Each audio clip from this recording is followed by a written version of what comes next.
nandito na ho tayo sa Jerial Speak. Mag-ina, nagpipicturan.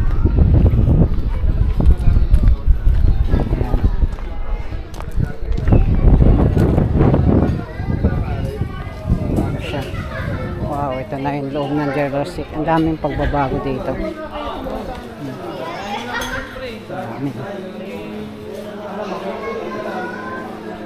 So, ito yung mga ano nila, mga price nila.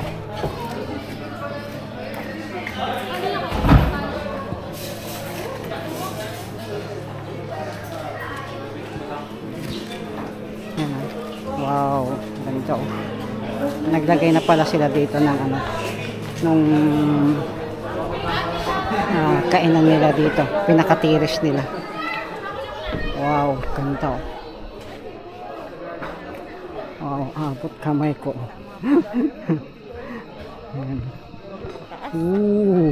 Grabe. Sana may mabili kami dito ng pako. Ganda oh.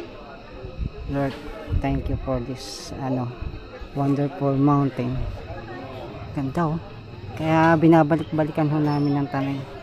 So, kahit saan ka mapatingin talagang andun ang nature. So, ito yung nadagdag nilang nung bago lang ho itong kainan nila dito. Itong spot na to. So, doon ho dati wala. Ayun lang ho yung kainan dati. So, ang dami na ho pagbabago dito. Tapos yung bubong nila na na siya. Nalagyan na siya ng dami na rin ng upgrade nila. Kaya lang mainit dito direct sa araw. Yan o yun namin. Ulam namin ngayong dito sa magandang nature sa Jerial Speak. So tago 150 ho ang isa niya.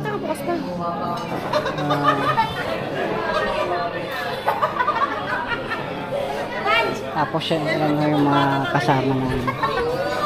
Straight na yan.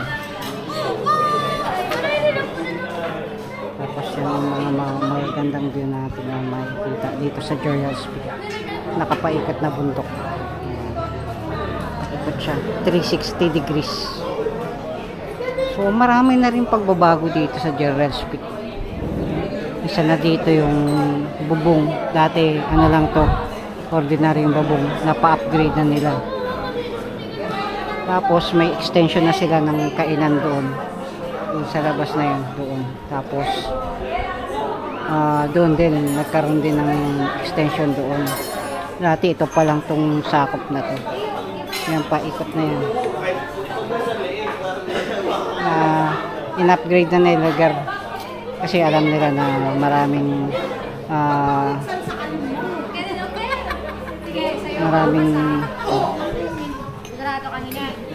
na yung mga tropa namin, mga kasama namin itong pamilya. Sama ulit sa vlog. Umayos ka! Sinakala kong wala. Yung mga nila in-order nila. Hindi ka na soup. Tsaka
Kaya nga nakabook eh.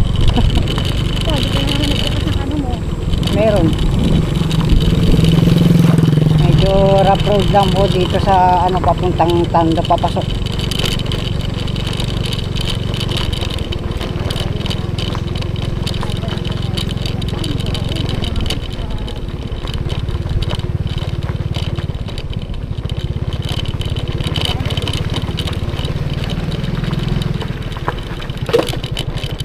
Ouch. Oh.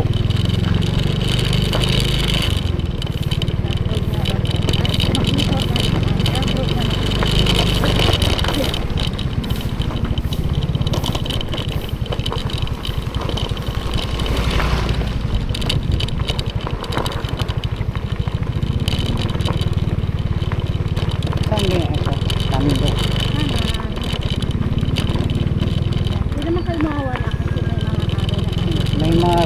May mga guide po sila na nilalagay.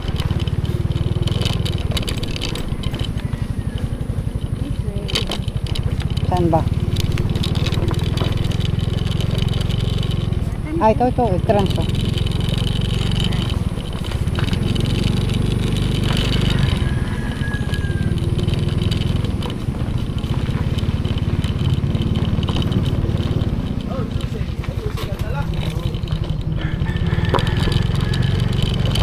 Kanina pa ako nagsasalita. Hindi na naman naka-record. Sorry po.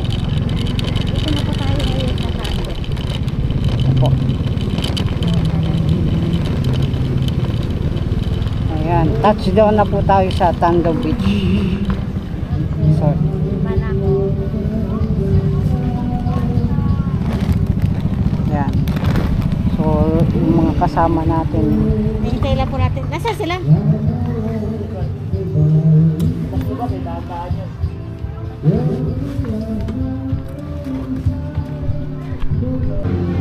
Ito mga bro, ilalagay ko na lang ho yun yun kung magkano ho itong may atik na to. So good for ano po to, ilalagay ko na rin ho kung ilan packs. Ito po. Ayan po, hindi tayo pwedeng pumasok na kalak po. Pinakita ko lang po sa inyo kung ano pong itsura ng yung may atik doon sa taas. Tapos ito po yung nirentahan namin na cottage. So 800 do itong cottage na to. Ayan, good for 10 to 15 packs po to. Tapos pwede ho kayong nagtayo na rin ko kami ng tent dito. Hindi ko na ho na i-video yun pagtayo namin ng tent. Basta kung may tento kayo, pwede kayo maglatag ng tent dyan. Libre na ho yung tent pitching dito, basta as long as mayroon kayong cottage na nirentahan. So nasa T8 po kami, and then 800 do ito, so 20 pesos ang per person. So environmental fee, hapon na kami, wala nang siningil na environmental fee. So ito po yung cottage nila na T8 na nakuha namin. So ito na ho yung pinaka beach ng Real Infanta, sorry po. Ito po. So ikot-ikot po tayo, no?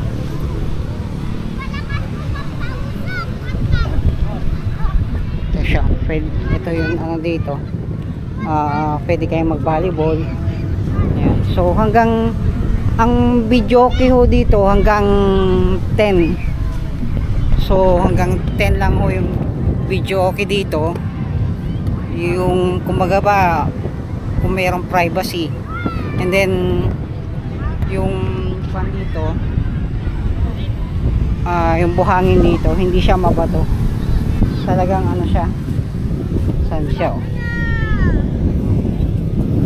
Ito po, medyo brown ang ano niya, kuwan niya. Mayroon siyang mabato siya, kanya lang hindi naman ganong kalakihan. Di katulad doon sa Real. Yan. Di katulad doon sa Real. Mabato talaga siya. Dito talagang kuwan siya. And although may mga graba pero hindi ito talagang bato. So ayan, marami ho ngayon nagpunta ng beach.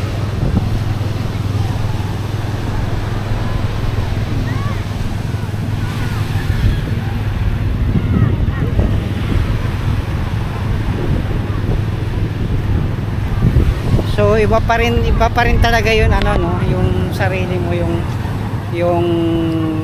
ba konti lang yun, ano, kasi weekdays, Sabado ngayon. So hapon na rin kami dumating dito.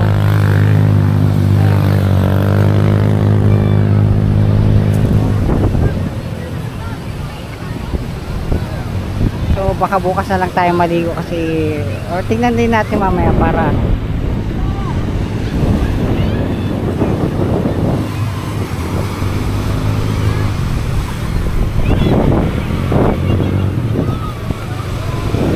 yung mga tao. Meron na ditong lifeguard, kaso lang may oras din no ang lifeguard dito. Ayun, may lifeguard doon. Yun, may lifeguard doon. Siyempre, ano nila, responsible sila sa ano. So yun. So, pinakita ko lang sa inyo yung dagat ng Infanta.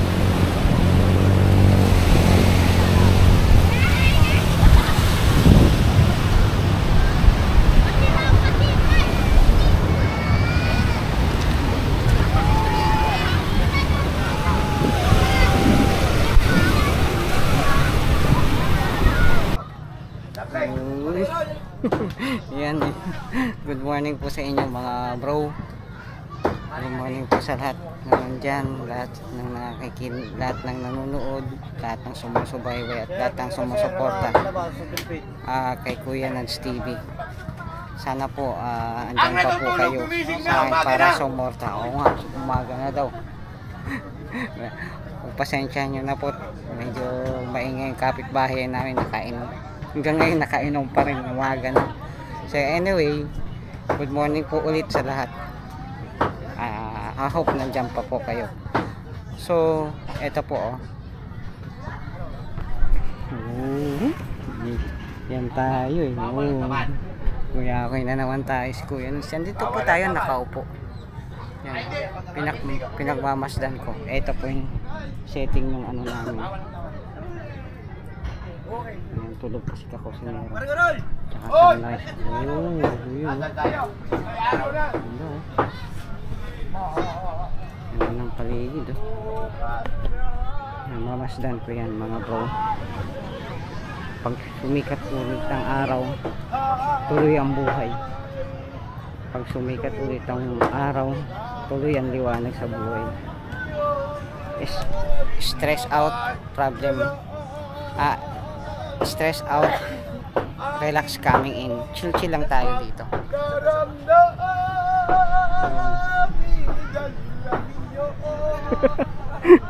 Aga-aga.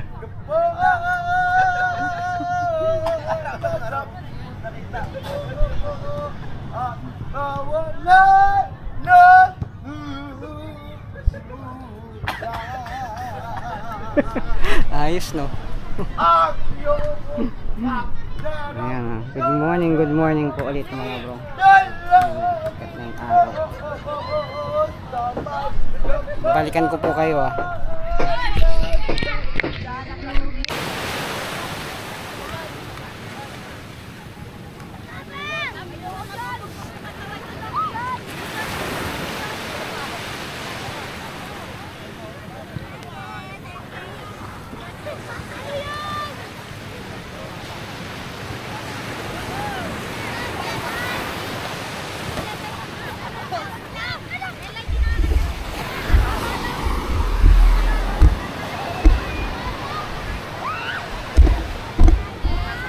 Yun o. Lumipat tayo ng lokasyon mga bro. Ito po ang sunrise. Oh, ganda oh. Ganda ng sunrise oh. Oh. Kasama ko po ngayon yung pamangking ko sa pinsan. Oh. Yan siya oh. Ito siya. Yan yung ano. Ganda niya oh. Ooh. Kahapon pa namin kasama siya. Pumunta sila doon sa bahay. Bali yung nanay niya, pinsan ko. Buong pinsan sa side ng tatay ko. Anyway, good morning po ulit sa inyo mga bro. Andito kami kanina, nandun kami sa kubo kanina. Lumipat lang ako ng lokasyon kasi gusto kong malapitan na pagmasdan yung dagat na sunrise show. Oh, ganda oh. Dami na naliligo. Ayun siya, dami.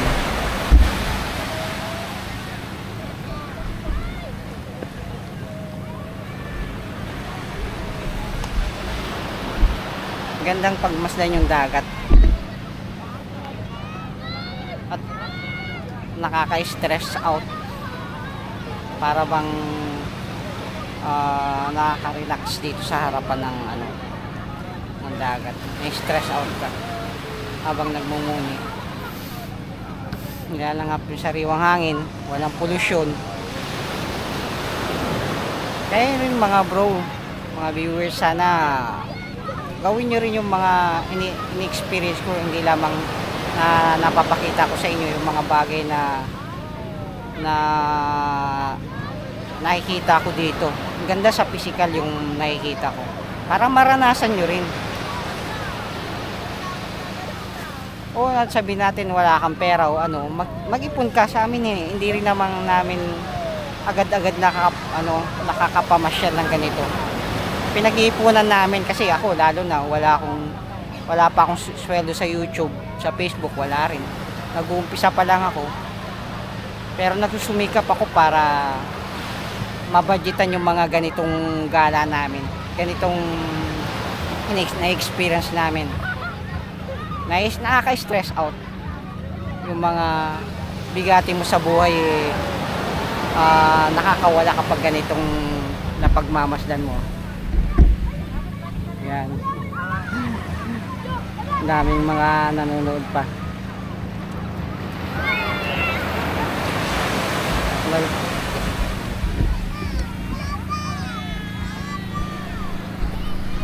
Balikan ko po kayo mga bro.